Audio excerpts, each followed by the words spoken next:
السلام علیکم ورحمۃ اللہ وبرکاتہ۔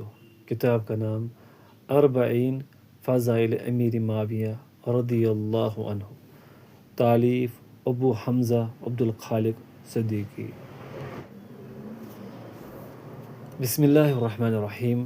ان الحمد للہ نحمدہ ونستعینہ، من یہدہ اللہ فلا مضل لہ ومن یضلل فلا ہادی لہ، واشہد ان لا الہ الا اللہ وحدہ لا شریک لہ وان محمدا عبدہ ورسولہ، اما بعد۔ فصل 1، سیدنا امیر معاویہ رضی اللہ عنہ کے فضائل و مناقب۔ صحابہ کرام رضی اللہ عنہ کو برا بلا کہنا لعنت کا باعث ہے۔ قال اللہ تعالی ان الذین یؤذون اللہ ورسولہ لعنہم اللہ فی الدنیا والآخرۃ وعد لہم عذابا مہینا۔ اللہ تعالیٰ نے ارشاد فرمایا، بے شک وہ لوگ جو اللہ اور اس کے رسول کو تکلیف پہنچاتے ہیں، اللہ نے ان پر دنیا اور آخرت میں لعنت بھیجی اور ان کے لیے ذلیل کرنے والا عذاب تیار ہے۔ سورۃ الاحزاب آیت نمبر 57۔ حدیث نمبر 1، سیدنا عبداللہ بن عباس رضی اللہ عنہما سے روایت ہے کہ رسول اللہ صلی اللہ علیہ وسلم نے ارشاد فرمایا، جس شخص نے میرے صحابہ کو گالی دی، اس پر اللہ تعالیٰ، اس کے فرشتوں اور تمام لوگوں کی لعنت ہے۔ سیدنا معاویہ بن ابو سفیان رضی اللہ عنہما کی اہل بیت سے محبت۔ قال اللہ تعالی قل لا اسألکم علیہ اجرا الا المودۃ فی القربى ومن یقترف حسنۃ نزد لہ فیہا حسنا ان اللہ غفور شکور۔ اللہ تعالیٰ نے ارشاد فرمایا، کہہ دیجیے میں تم سے اس پر کوئی اجرت نہیں مانگتا مگر رشتہ داری کی وجہ سے دوستی، اور جو کوئی نیکی کمائے گا ہم ان کے لیے اس میں خوبی کا اضافہ کریں گے، یقیناً اللہ بے حد بخشنے والا نہایت قدردان ہے۔ سورۃ الشورى آیت نمبر 23۔ حدیث نمبر 2، اور سیدنا معاویہ بن ابی سفیان رضی اللہ عنہ سے روایت ہے، وہ کہتے ہیں، میں نے دیکھا کہ رسول اللہ صلی اللہ علیہ وسلم سیدنا حسن رضی اللہ عنہ کی زبان کو یا ہونٹ کو چوس رہے تھے، اور جس زبان یا ہونٹوں کو رسول اللہ صلی اللہ علیہ وسلم نے چوما ہو اس سے عذاب نہیں ہوگا۔ حدیث نمبر 3، اور علی بن ابی حملہ فرماتے ہیں، سیدنا عبداللہ بن جعفر رضی اللہ عنہ سیدنا معاویہ رضی اللہ عنہ سے ملاقات کے لیے گئے تو سیدنا معاویہ رضی اللہ عنہ نے ان کو 2,00,000 درہم نذرانہ پیش کیا۔ اہل بیت کی سیدنا معاویہ رضی اللہ عنہ سے محبت۔ حدیث نمبر 4، اور سیدنا عبداللہ بن عباس رضی اللہ عنہما نے فرمایا، میں نے معاویہ سے زیادہ حکومت کے لیے مناسب خلفائے راشدین کے بعد کوئی نہیں دیکھا۔ سیدنا معاویہ بن سفیان رضی اللہ عنہما کی صحابہ کرام رضی اللہ عنہ سے محبت۔ قال اللہ تعالی محمد الرسول اللہ والذین معہ اشداء علی الکفار رحماء بینہم تراہم رکعا سجدا یبتغون فضلا من اللہ ورضوانا سیماہم فی وجوہہم من اثر السجود ذلک مثلہم فی التوراۃ ومثلہم فی الانجیل کزرع اخرج شطأہ فآزرہ فاستغلظ فاستوى على سوقه يعجب الزراع ليغيظ بهم الكفار وعد الله الذين آمنوا وعملوا الصالحات منهم مغفرة وأجرا عظيما۔ اللہ تعالیٰ نے ارشاد فرمایا، محمد اللہ کے رسول ہیں، وہ لوگ جو ان کے ساتھ ہیں کافروں پر بہت سخت ہے، آپس میں نہایت رحم دل ہے، تو انہیں اس حال میں دیکھے گا کہ رکوع کرنے والے ہیں، سجدے کرنے والے ہیں، اپنے رب کا فضل اور اس کی رضا ڈھونڈتے ہیں، ان کی شناخت ان کے چہروں میں موجود ہے، سجدے کرنے کے نشانات ہے، یہ ان کا وصف تورات میں ہے اور انجیل میں۔ ان کا وصف اس کھیتی کی طرح ہے جس نے اپنی کو نپل نکالی، پھر اسے مضبوط کیا، پھر وہ موٹی ہوئی، پھر اپنے تنے پر سیدھی کھڑی ہو گئی، کاشت کرنے والوں کو خوش کرتی ہے تاکہ وہ ان کے ذریعے کافروں کو غصہ دلائے۔ اللہ نے ان لوگوں سے جو ان میں سے ایمان لائے اور انہوں نے نیک اعمال کیے بڑی بخشش اور بہت بڑے اجر کا وعدہ کیا ہے۔ حدیث نمبر 5۔ اور محمد بن عمر کہتے ہیں سیدنا ابو ہریرہ رضی اللہ عنہ کا انتقال 59 ہجری کو سیدنا معاویہ رضی اللہ عنہ کی حکومت کے اواخر میں ہوا۔ حضرت سیدنا عثمان بن عفان رضی اللہ عنہ کی شہادت ہوئی، اس وقت ان کی عمر 78 برس تھی۔ ولید بن عتبہ ان دنوں مدینہ کا امیر تھا، اسی نے سیدنا ابو ہریرہ رضی اللہ عنہ کی نماز جنازہ پڑھائی تھی۔ ان دنوں مروان مدینہ سے معزول تھا۔ ولید بن عتبہ نے سیدنا معاویہ رضی اللہ عنہ کی جانب خط لکھا کہ سیدنا ابو ہریرہ رضی اللہ عنہ کا انتقال ہو گیا ہے۔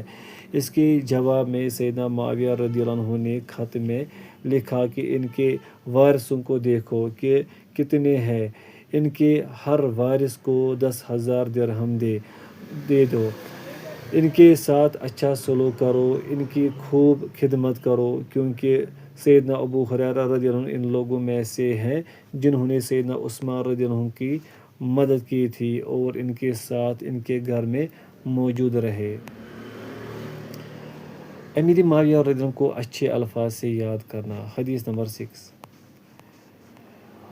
ابو ادریس خولانی کہتے ہیں کہ جب سیدنا عمر بن خطاب رضی اللہ عنہ نے عمیر بن سعد کو حمص سے معزول کیا اور ان کی جگہ سیدنا معاویہ رضی اللہ عنہ کو والی بنایا تو لوگوں نے کہا انہوں نے عمیر کو معزول کر دیا اور معاویہ کو والی بنایا۔ تو عمیر نے کہا تم لوگ معاویہ رضی اللہ عنہ کا ذکر بھلے طریقے سے کرو، کیونکہ میں نے رسول اللہ صلی اللہ علیہ وسلم کو فرماتے ہوئے سنا ہے، اے اللہ ان کے ذریعے ہدایت دے۔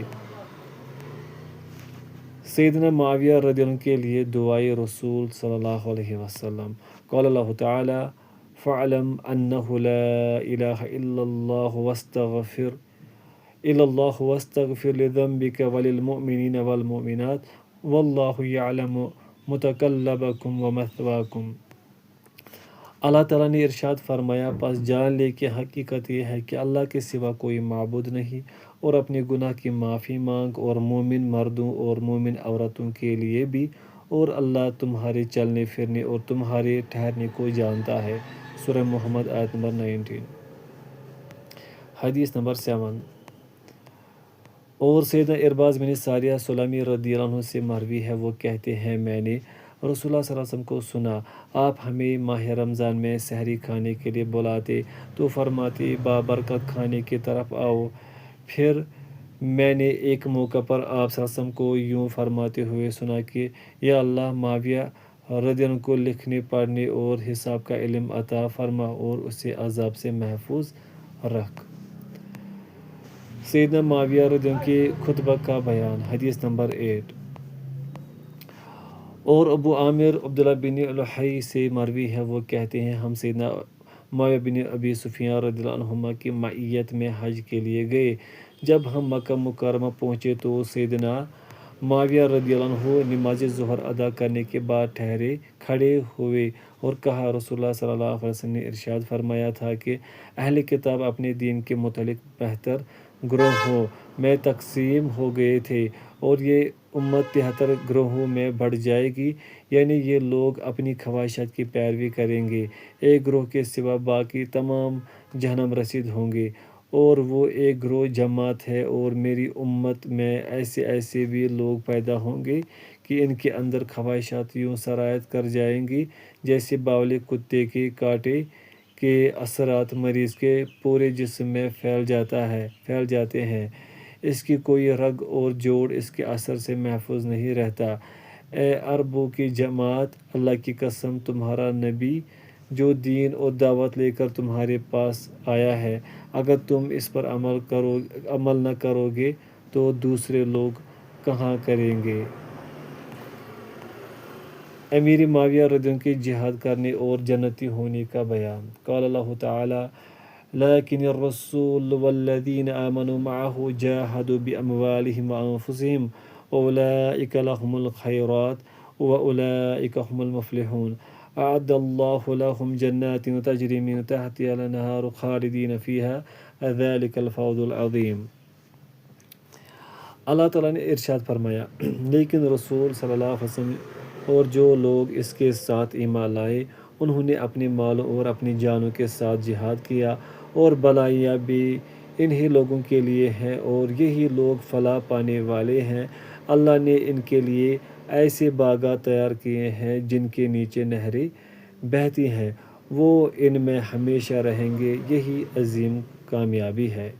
سورہ التوبہ آیت نمبر 88-89۔ حدیث نمبر 9۔ اور عمیر بن اسود انسی نے بیان کیا کہ وہ سیدنا عبادہ بن صامت رضی اللہ عنہ کی خدمت میں حاضر ہوئے۔ آپ کا قیام ساحل حمص پر اپنے ہی ایک مکان میں تھا اور آپ کے ساتھ حرام رضی اللہ عنہ بھی تھی۔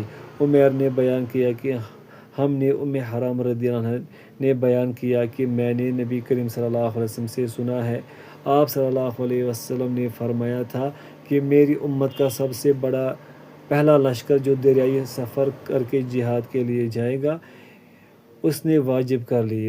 حرام رضی اللہ عنہ نے بیان کیا کہ میں نے کہا تھا یا رسول اللہ کیا میں بھی ان کے ساتھ ہوں گی؟ آپ صلی اللہ علیہ وسلم نے فرمایا کہ ہاں تم بھی ان کے ساتھ ہوگے۔ پھر نبی کریم صلی اللہ علیہ وسلم نے ارشاد فرمایا، سب سے پہلا لشکر میری امت کا جو کیسر کے شہر قسطنطنیہ پر چڑھائی کرے گا ان کی مغفرت ہوگی۔ میں نے کہا میں بھی ان کے ساتھ ہوں گی اے اللہ کے رسول؟ آپ صلی اللہ علیہ وسلم نے ارشاد فرمایا نہیں۔ حدیث نمبر 10۔ اور سیدنا انس بن مالک رضی اللہ عنہ نے بیان کیا کہ ان کی خالہ سیدہ حرام بنت ملحان رضی اللہ عنہا نے بیان کیا کہ ایک دن نبی کریم صلی اللہ علیہ وسلم میرے قریب ہی سو گئے، پھر جب آپ صلی اللہ علیہ وسلم بیدار ہوئے تو مسکرا رہے تھے۔ میں نے عرض کیا کہ آپ صلی اللہ علیہ وسلم کس بات پر ہنس رہے ہیں؟ فرمایا میری امت کے کچھ لوگ میرے سامنے پیش کیے گئے جو غزوہ کرنے کے لیے اس بہتے دریا پر سوار ہو کر جا رہے تھے جیسے بادشاہ تخت پر چڑھتے ہیں۔ میں نے عرض کیا پھر آپ صلی اللہ علیہ وسلم میرے لیے بھی دعا کر دیجئے کہ اللہ تعالیٰ مجھے بھی انہی میں سے بنا دے۔ آپ صلی اللہ علیہ وسلم نے ان کے لیے دعا فرمائی، پھر دوبارہ آپ صلی اللہ علیہ وسلم سو گئے اور پہلے کی طرح اس مرتبہ بھی کیا، بیدار ہوتے ہوئے مسکرائے۔ حرام رضی اللہ عنہ نے پہلے ہی کی طرح اس مرتبہ بھی عرض کی اور آپ صلی اللہ علیہ وسلم نے وہی جواب دیا۔ حرام رضی اللہ عنہ نے عرض کیا آپ دعا کریں کہ اللہ تعالیٰ مجھے بھی انہی میں سے بنا دے، تو نبی کریم صلی اللہ علیہ وسلم نے فرمایا تم سب سے پہلے لشکر کے ساتھ ہوگی۔ چنانچہ وہ اپنے شوہر عبادہ بن صامت رضی اللہ عنہ کے ساتھ مسلمانوں کے سب سے پہلی بحری بیڑی میں شریک ہوئے۔ سیدنا معاویہ رضی اللہ عنہ کے زمانے میں غزوہ سے لوٹتے وقت جب شام کے ساحل پر لشکر اترا تو حرام رضی اللہ عنہ کے قریب ایک سواری لائی گئی تاکہ اس پر سوار ہو جائے، لیکن جانور نے انہیں گرا دیا اور اسی میں ان کا انتقال ہو گیا۔ فائدہ: امام ذہبی فرماتے ہیں ترجمہ یعنی سیدنا امیر معاویہ رضی اللہ عنہ کی اہلیت و صلاحیت امارت و خلافت کے لیے تو یہی کافی ہے کہ انہیں سیدنا عمر رضی اللہ عنہ نے گورنر بنایا اور پھر سیدنا عثمان رضی اللہ عنہ نے بھی ان کو ان منصب پر برقرار رکھا، بالخصوص یہ کہ ایسے علاقہ پر جو سرحدی علاقہ ہے، مگر سیدنا معاویہ رضی اللہ عنہ نے اس پر کنٹرول کیا اور وہاں کی نگرانی کا حق ادا کیا۔ آپ لوگوں کو اپنی جود و سخا اور حلم و بردباری سے راضی رکھتے، اگرچہ بعض حضرات کو بسا اوقات شکایت بھی ہوتی، تاہم حکمرانی ایسی ہی ہونی چاہیے۔ بلا شبہ حضرات صحابہ رضی اللہ عنہم میں سیدنا معاویہ رضی اللہ عنہ سے بہت بہتر اور افضل نیز لائق لوگ بھی موجود تھے، مگر انہوں نے اپنی کمال عقل مندی، حد درجہ حلم و بردباری، کشادہ دلی، معاملہ فہمی اور اصابت رائے سے پورے عالم پر سیاست و سیادت کا سکہ جمایا۔ اگرچہ کچھ لغزشیں بھی ہوئی جن کا معاملہ اللہ کے سپرد ہے، تاہم سیدنا معاویہ رضی اللہ عنہ اپنی رعیت میں بڑے محبوب اور پسندیدہ تھے۔ آپ نے 20 سال تک شام میں گورنری کی اور 20 سال تک خلافت۔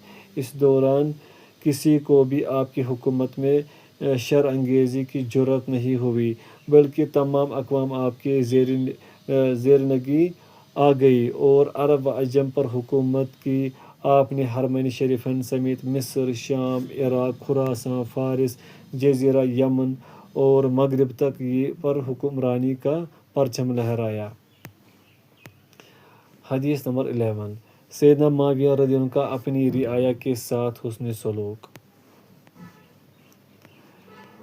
اور سیدنا عمر بن مرہ رضی اللہ عنہ نے سیدنا معاویہ رضی اللہ عنہ کو بتایا کہ میں نے رسول اللہ صلی اللہ علیہ وسلم کو یہ فرماتے ہوئے سنا، جو حاکم و امیر اپنا دروازہ ضرورت مندوں، محتاجوں اور مسکینوں کے لیے بند کرتا ہے، اللہ تعالیٰ اس کی حاجت، ضرورت اور مسکینی و فقر کے سامنے آسمان کے دروازے بند کر دیتا ہے۔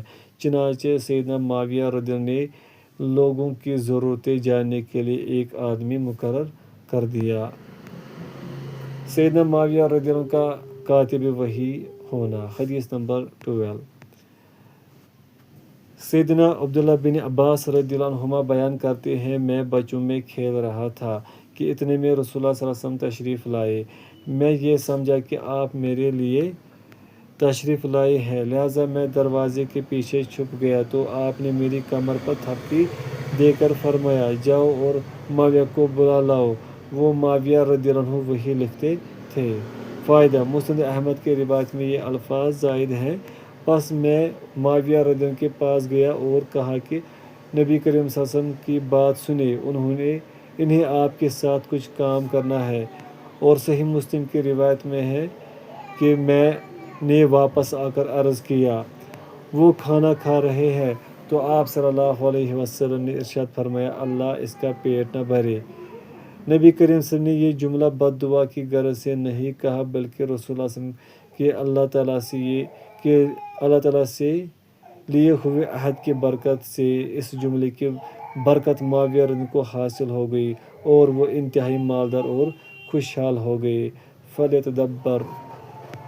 سیدنا امیر معاویہ رضی اللہ عنہ خود بیان کرتے ہیں، واللہ جب رسول اکرم صلی اللہ علیہ وسلم صلح حدیبیہ کی تکمیل کے بعد مدینہ کی جانب کوچ کر رہے تھے، اس وقت میں ان کی تصدیق کر چکا تھا، اور جو قریش نے آپ کو عمرہ نہ کرنے دیا تھا، آئندہ سال جب اس عمرہ قضا کے لیے مکہ مکرمہ میں آپ داخل ہوئے تھے، میں اس وقت مسلمان کی حیثیت سے تھا۔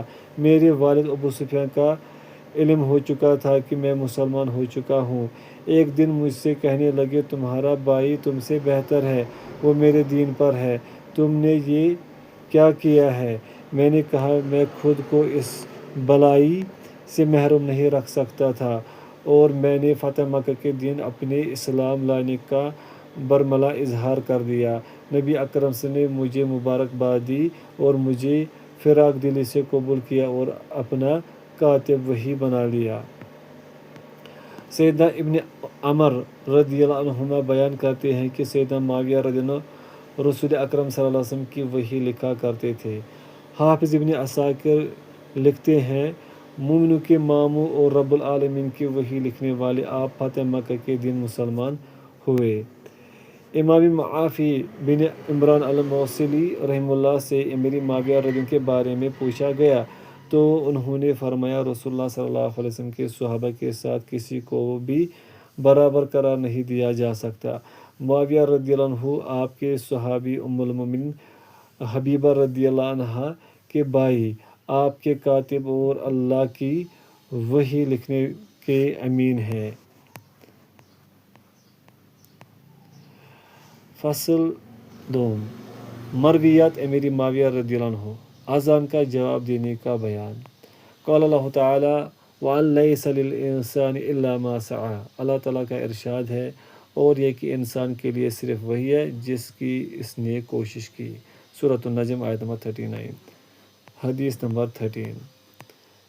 اور عیسیٰ بن طلحہ رحمہ اللہ کہتے ہیں کہ ایک مرتبہ ہم لوگ سیدنا امیر معاویہ رضی اللہ عنہ کے پاس گئے۔ اسی اثنا میں مؤذن نے اذان دینا شروع کر دی۔ جب اس نے اللہ اکبر اللہ اکبر کہا تو سیدنا معاویہ رضی اللہ عنہ نے بھی اللہ اکبر کہا۔ جب اس نے اشہدو ان لا الہ الا اللہ کہا تو انہوں نے کہا وانا اشہدو، جب اس نے اشہدو ان محمد رسول اللہ تو کہا تو سیدنا معاویہ رضی اللہ عنہ نے بھی وانا اشہدو کہا، جب اس نے حی علی الصلاۃ کہا تو انہوں نے کہا لا حول ولا قوۃ الا باللہ، اور فرمایا کہ میں نے تمہارے نبی صلی اللہ علیہ وسلم کو بھی اسی طرح اذان کو جواب دیتے ہوئے سنا ہے۔ تکبر کی مذمت کا بیان، حدیث نمبر 14۔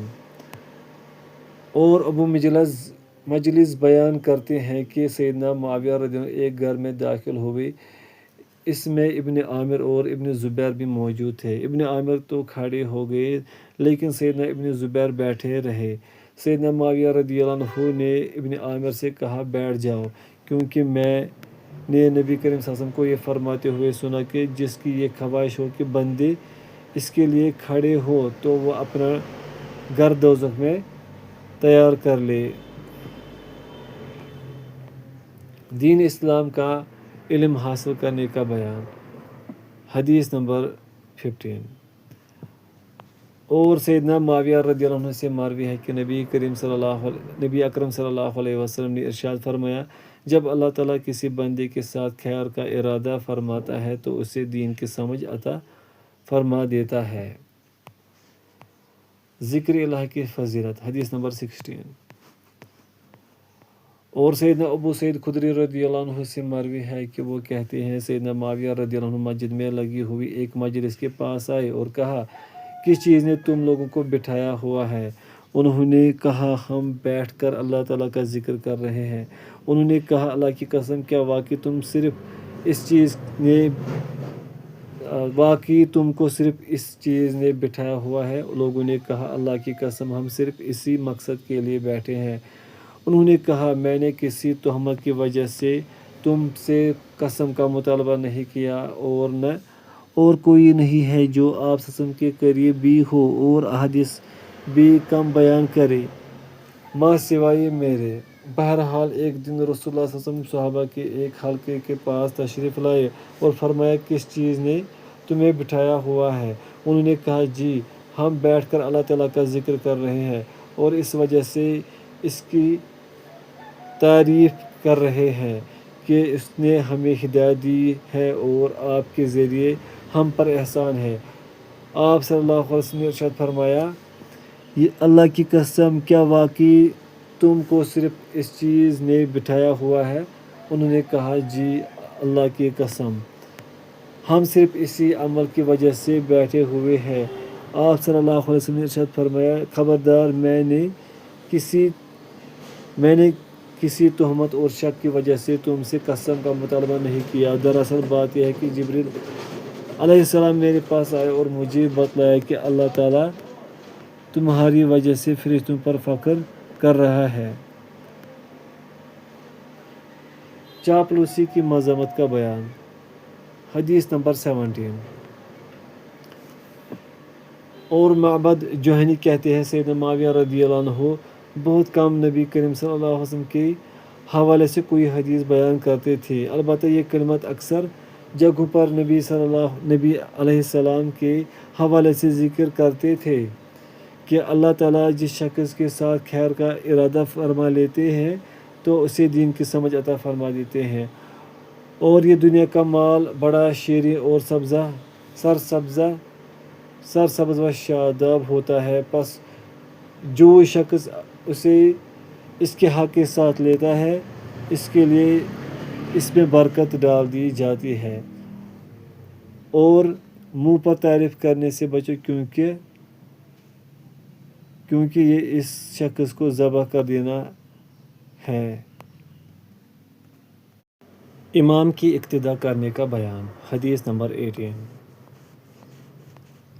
اور سیدنا معاویہ بن ابی سفیان رضی اللہ عنہ سے مروی ہے کہ نبی کریم صلی اللہ علیہ وسلم نے ارشاد فرمایا رکوع و سجود میں مجھ سے آگے نہ بڑھو، اگر میں رکوع کرتے وقت تم سے آگے بڑھتا ہوں تو تم مجھے پالو گے جب میں اٹھوں گا، اسی طرح اگر میں سجدے میں تم سے آگے بڑھ جاتا ہوں تو تم مجھے پالو گے جب میں اٹھوں گا، بے شک اب میں بڑی عمر والا ہو گیا ہوں۔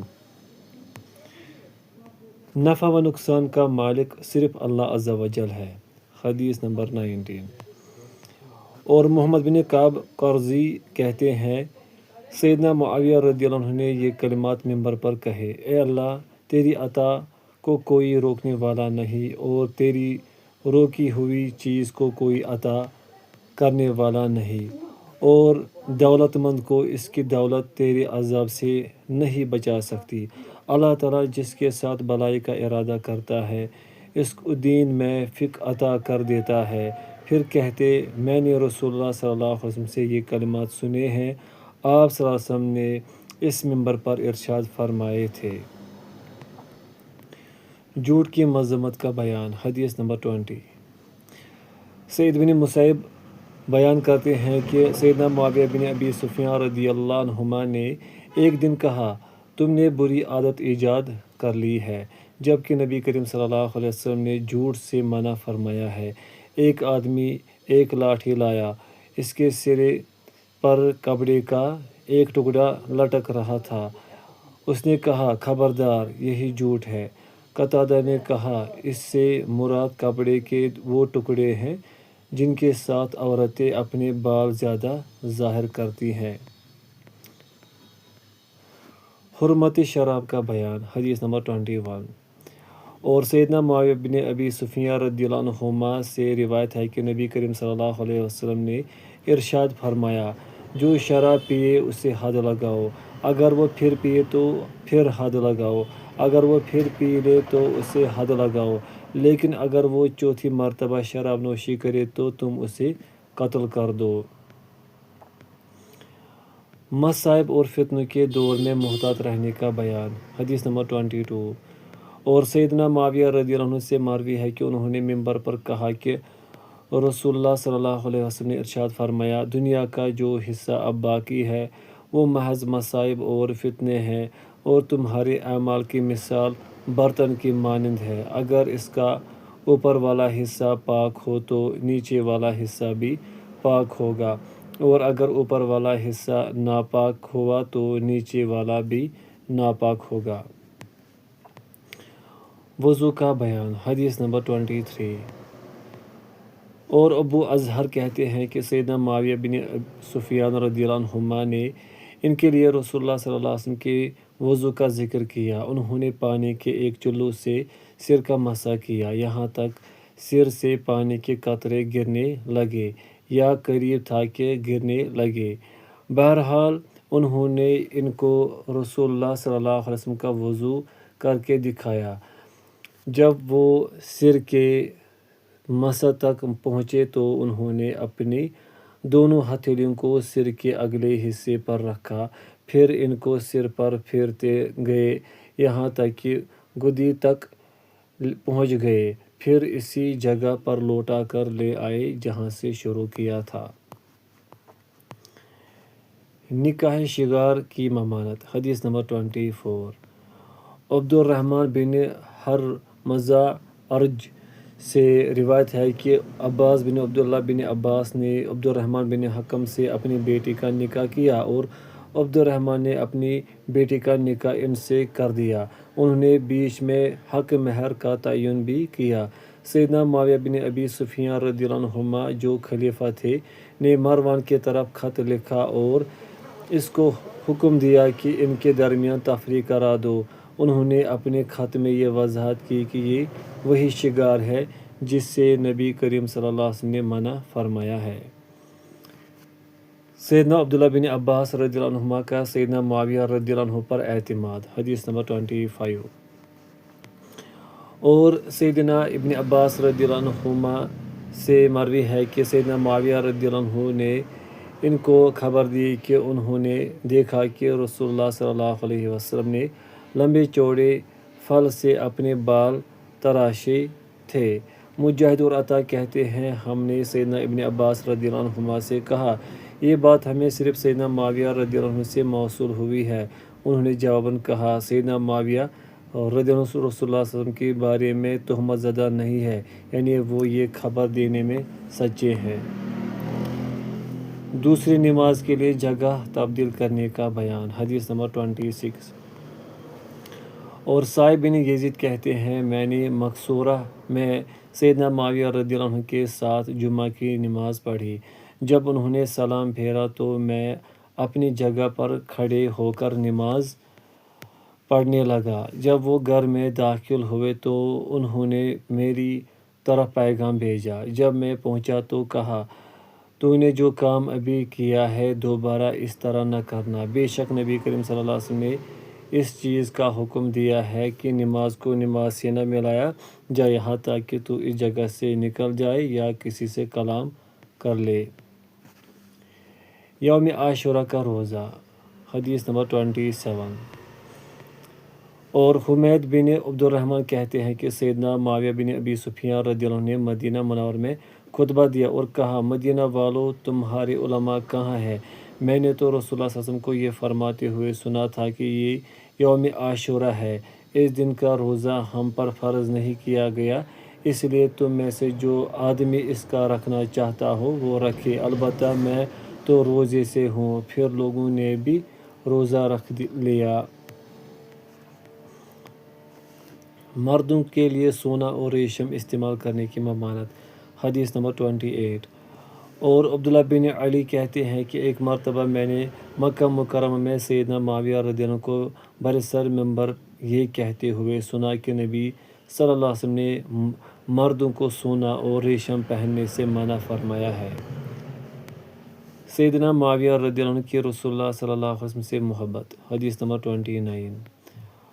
اور سیدنا جریر بن عبداللہ رضی اللہ عنہ سے مروی ہے، وہ کہتے ہیں میں نے سیدنا معاویہ بن ابی سفیان رضی اللہ عنہما خطبہ میں یوں کہتے ہوئے سنا کہ رسول اللہ صلی اللہ علیہ وسلم کی وفات 63 سال کی عمر میں اور سیدنا ابوبکر رضی اللہ عنہ کی وفات بھی 63 سال کی عمر میں اور سیدنا عمر رضی اللہ عنہ کا انتقال بھی 63 سال کی عمر میں ہوا۔ سیدنا معاویہ رضی اللہ عنہ نے مزید کہا کہ اب میری عمر بھی 63 سال ہو چکی ہے۔ طائفہ منصورہ کی فضیلت، حدیث نمبر 30۔ اور سیدنا معاویہ رضی اللہ عنہ سے مروی ہے کہ میں نے نبی کریم صلی اللہ علیہ وسلم کو ارشاد فرماتے ہوئے سنا ہے کہ میری امت میں ایک گروہ ہمیشہ حق پر رہے گا، وہ اپنی مخالفت کرنے والوں یا بے یار و مددگار چھوڑ دینے والوں کی پرواہ نہیں کرے گا یہاں تک کہ اللہ کا حکم آ جائے۔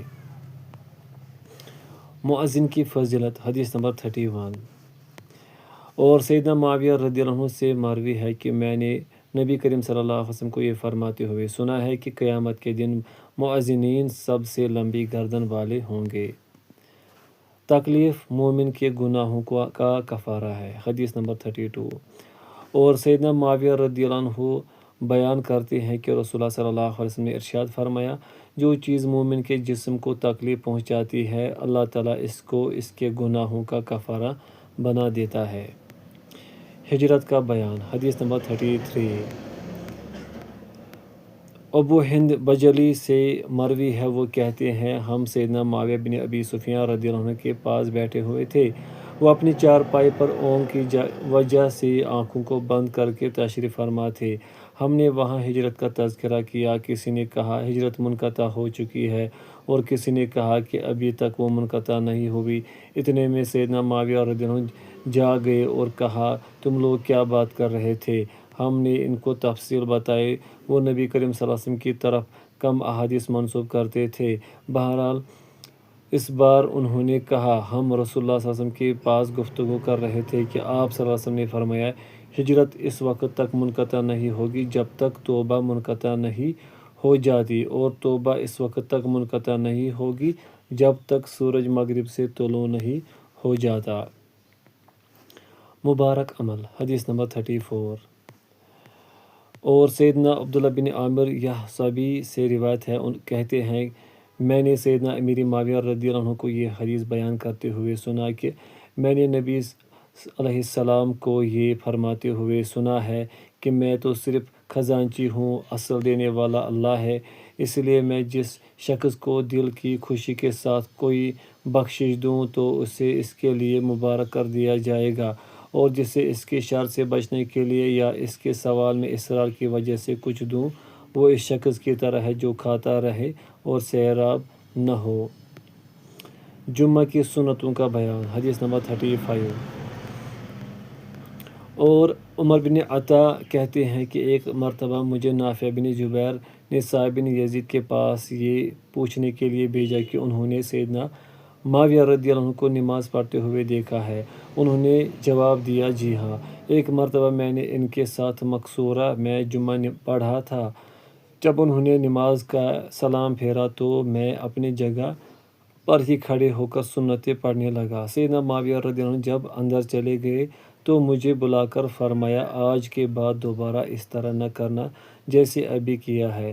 جب تم جمعہ کی نماز پڑھو تو اس سے متصل ہی دوسری نماز نہ پڑھو، جب تک کوئی بات نہ کر لو وہاں سے ہٹ نہ جاؤ، کیونکہ نبی صلی اللہ علیہ وسلم نے یہ حکم دیا ہے کہ کسی نماز کی متصل بعد ہی دوسری نماز نہ پڑھی جائے جب تک کہ کوئی بات نہ کر لو یا وہاں سے ہٹ نہ جاؤ۔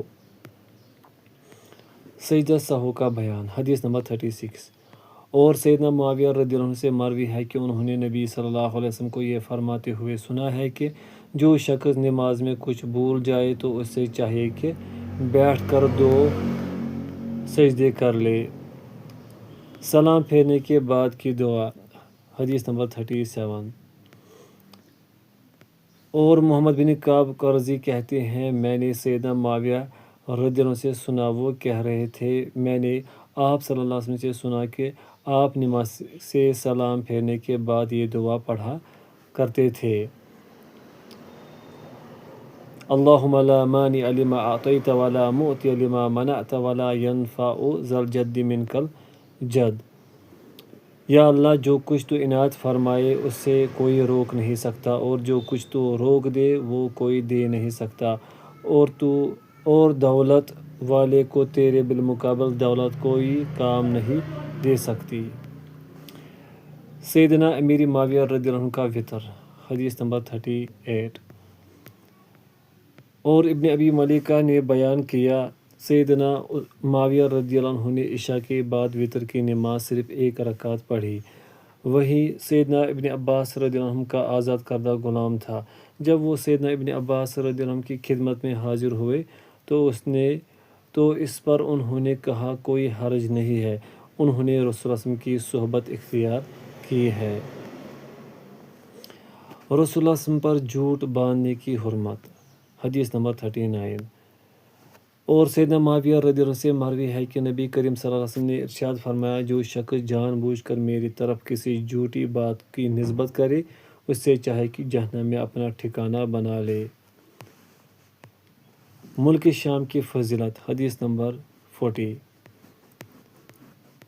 اور عمیر بن حانی سے مروی ہے، وہ کہتے ہیں، میں نے سیدنا معاویہ بن ابی سفیان رضی اللہ عنہما سے سنا، وہ اس منبر پر کہہ رہے تھے کہ رسول اللہ صلی اللہ علیہ وسلم نے ارشاد فرمایا، میری امت میں سے ایک گروہ قیامت تک اللہ کے حکم سے موجود رہے گا، ان کی مخالفت کرنے والے ان کا کچھ بھی نہ بگاڑ سکیں گے بلکہ وہ لوگوں پر غالب رہیں گے۔